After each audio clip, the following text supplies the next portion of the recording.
Hey guys, welcome back. Did you know that the reason we have government is to take care of things like our Social Security, our streets, our health care, our bridges, roads, and so on? Bare essentials. That's what they're there for. And they do other things too, but that's the main thing we pay taxes for.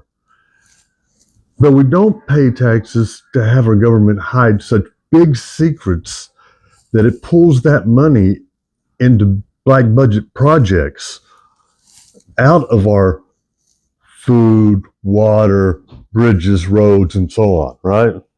And that's affecting us. And it's up to us. There's nobody going to come in and save us because the lawmakers in the House and Senate are mostly made of rich people that want to keep the laws where they don't pay taxes. We have to start to understand that. It's on us. We got to do our own research, our own due diligence. It's on us. And if we don't do it, if we continue to dumb ourselves down, we're going to continue to get these consequences where we have nothing. Not long ago, we had more rights than we do right now. So either we do something or we don't. We're paying for bottled water, and some of that bottled water is just as bad or maybe even worse than the bottled water coming out of your tank or your kitchen sink. Your kitchen sink might be contaminated. Remember when Flint was left unattended for way too long? When it looks like more and more of the country is like that, it's starting to be seen. Check your own tap water. I'll bet it's unhealthy to drink. And we're still paying for that every month, although it's unsafe to drink and perhaps even unsafe to bathe in. So it's up to us.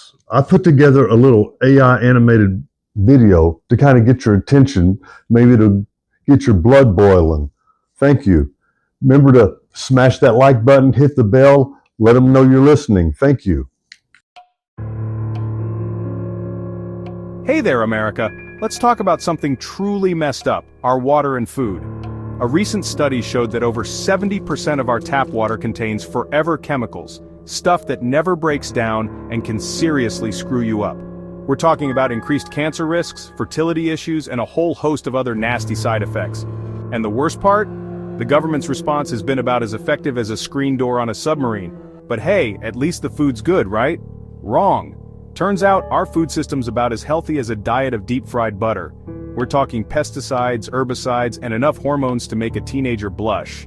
These chemicals aren't just making us fat and sick, they're messing with our kids' development too. We're seeing a rise in ADHD, autism, and a whole bunch of other problems, and you can bet your bottom dollar that our toxic food supply is playing a starring role. So, what's the government doing about all this, you ask? Well, they're busy funding something called black budget programs. Ever heard of them? Of course not, because they're super secret projects that even your nosy neighbor wouldn't know about. These programs gobble up trillions of taxpayer dollars, and we have absolutely no idea what they're for. Maybe they're building a giant space laser to fight off alien invaders, or maybe, just maybe, they're funneling money away from vital public services like, oh, I don't know, clean water and safe food. Let's break down these chemical bad boys in our food, shall we? We've got glyphosate, a weed killer so potent it could probably take down a small redwood. Then there are the delightful endocrine disruptors, chemicals that mess with your hormones and can lead to all sorts of fun things like obesity, diabetes, and reproductive problems. And don't forget about the antibiotics pumped into livestock, which are slowly but surely creating superbugs that antibiotics can't even touch. These chemicals don't just magically disappear once the food's on your plate, they stick around in our bodies, accumulating over time and wreaking havoc on our systems. We're talking about a slow-burning health crisis here, folks, and the government seems content to just let it burn. Remember those black budget programs? Yeah, those are still a thing. While they're busy playing space cowboys with our tax dollars, our public infrastructure is crumbling faster than a cookie in a toddler's hand. Our water pipes are ancient, leaky messes spewing out who knows what into our homes. Our schools are underfunded, overcrowded, and serving up lunches that make mystery meat look like a gourmet meal. And don't even get me started on our healthcare system, which is about as affordable as a trip to the moon. The truth is, folks, our government's priorities are about as straight as a dog's hind legs. They're more interested in throwing money at secret projects and propping up giant corporations than they are in protecting the health and well-being of their own citizens. And the worst part is, we're letting them get away with it. While the average American is struggling to put food on the table and keep a roof over their heads, the wealthy elite are sipping on their organic kale smoothies and sending their kids to schools where the water fountains dispense Evian. They have access to the best healthcare money can buy, and they're sheltered from the worst effects of our crumbling public infrastructure. It's a tale of two Americas, folks, and the gap is only widening. Now I know what you're thinking, John, this is all very depressing. Is there any hope at all? Well, the good news is, it's not entirely hopeless. Yet.